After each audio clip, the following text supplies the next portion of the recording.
Place une belle transition galop-pas et avec une belle franchise et une bonne activité et un pas qui avance, le cheval traverse la passerelle.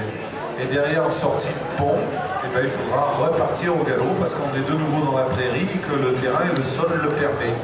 Tous les obstacles que vous avez ici en piste sont là pour vérifier justement toutes ces qualités nécessaires pour un cheval qui va vous être utile après dehors dans les champs auprès du bétail.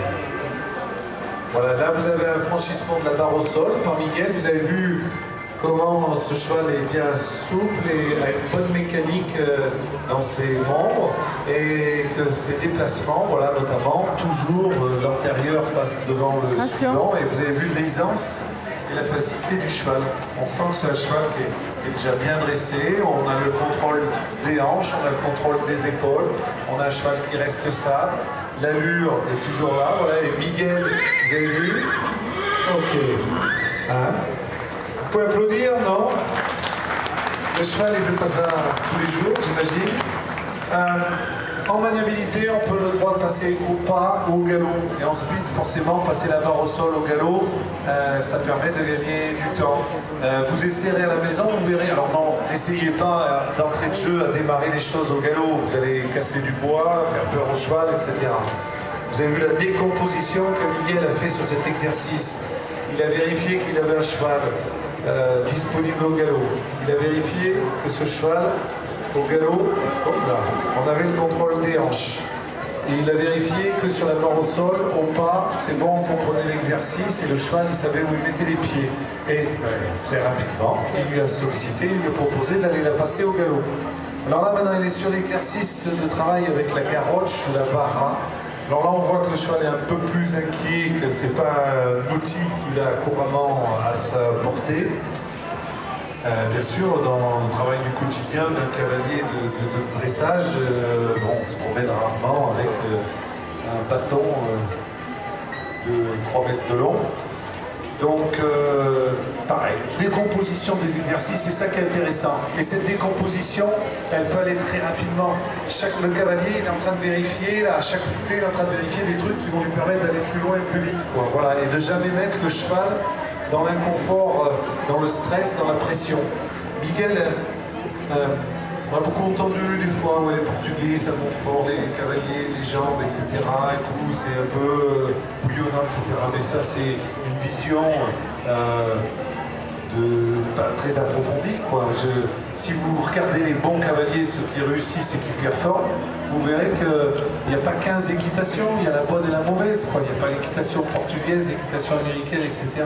Et l'important, c'est d'avoir des cavaliers qui soient avec leurs chevaux et qui soient avec un degré d'écoute suffisant pour réussir l'ensemble des exercices qui leur sont demandés.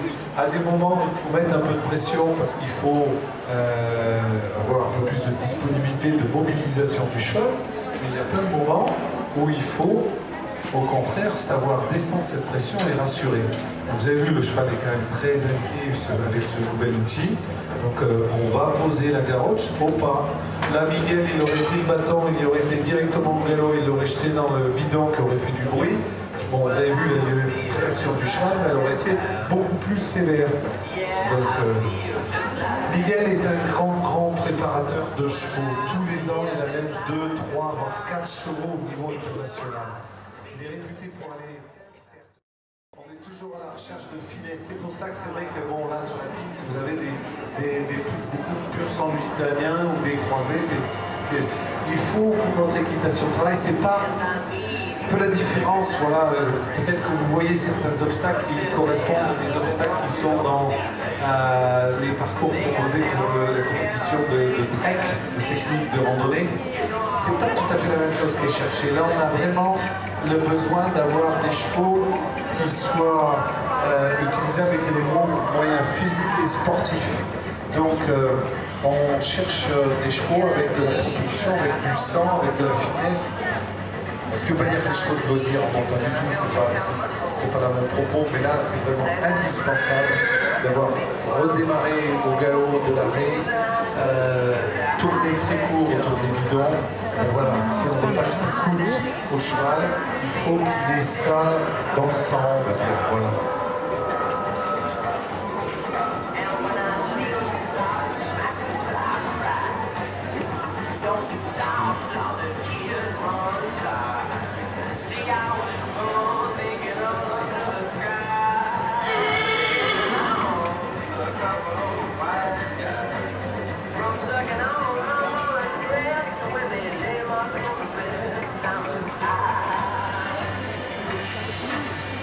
Voilà Miguel qui est sur le travail du slalom parallèle. Donc la nécessité, c'est l'exigence de ce travail, c'est bien montrer qu'on a un cheval qui a une capacité de changer de direction au galop et donc de changer de pied et de pouvoir répéter ça de manière assez rapprochée. Donc les poteaux là, ils sont écartés de 6-7 mètres et la nécessité, l'exigence qui est demandée au cavalier, là, c'est d'essayer de placer les changements de pied bien sur la ligne qui se trouve entre le milieu des piquets. Voilà. Très bon changement de pied, là vous avez vu la qualité, il est bien projeté, bien en l'air. Voilà, bon, le cavalier et le cheval se découvrent, hein, donc cet exercice-là, le changement de pied est vraiment un élément qui nécessite une bonne compréhension entre le cavalier et le cheval. Donc, et puis on est sur un exercice, là je peux vous assurer que, pareil, vous verrez à la maison, allez-y progressivement, mais vous mettez que 6 mètres d'espacement entre des piquets, vous allez voir que c'est bon pour faire des changements de main et des changements de pied, surtout si vous avez un cheval qui a un petit peu d'action. Ce qui est le cas de ce cheval, c'est-à-dire qu'il a une vraie qualité de galop, avec une très belle couverture de terrain, et quand il change de pied, il ne fait pas ça sur place, il le fait en s'employant et en avançant.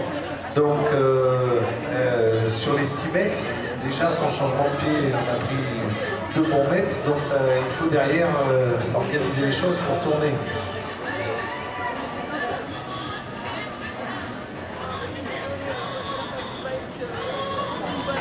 Miguel sera amené à monter tout à l'heure aussi un autre cheval, le cheval de Florence Duviquet, Uta de Jas. Uta est de la même famille pour vous guider, pour ceux qui nous suivent un petit peu sur l'équitation, de Mundo, 3 communes, l'élevage des 3 communes, voilà, dans la Loire. Et donc, Mundo n'est pas là, mais un peu son cousin sera en piste tout à l'heure. Bon, il n'est pas au niveau international, mais Miguel va monter aussi ce cheval-là. Ça me semblait aussi intéressant de proposer aux cavaliers, si vous le souhaitez, de faire monter leurs chevaux. Et puis aussi pour nous, je trouve ça important aussi de voir les exercices que Miguel a pu demander aux cavaliers dans les cours qu'il leur a proposés, réalisés par lui-même.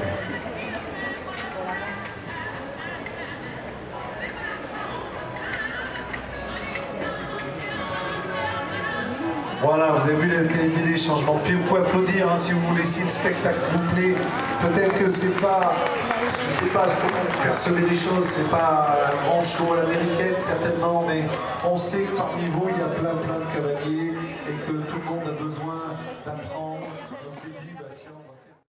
Voilà, un gros potentiel pour l'équitation de travail. Bon là c'est vrai qu'il a mis quand même quelques temps à pouvoir se mettre avec. C'est la première fois que Miguel monte un épisode. Voilà, donc il s'est mis avec, il a fallu quelques temps. Il dit que dans les changements de pied, à son goût, il manque un tout petit peu d'énergie dans les changements de pied. Voilà, mais il a beaucoup aimé le cheval avec de la finesse et qu'il faudrait quand même un peu plus de temps pour arriver à être plus avec. Mais il trouve que le cheval a vraiment un gros potentiel pour l'équitation de travail. Tu es content de la séance, Guillaume? Je suis très honoré. Ça a été fait. Voilà, et j'ai très apprécié tout le travail qui a été fait. Merci beaucoup tous les deux. En tout cas, c'est des moments qui nous font plaisir.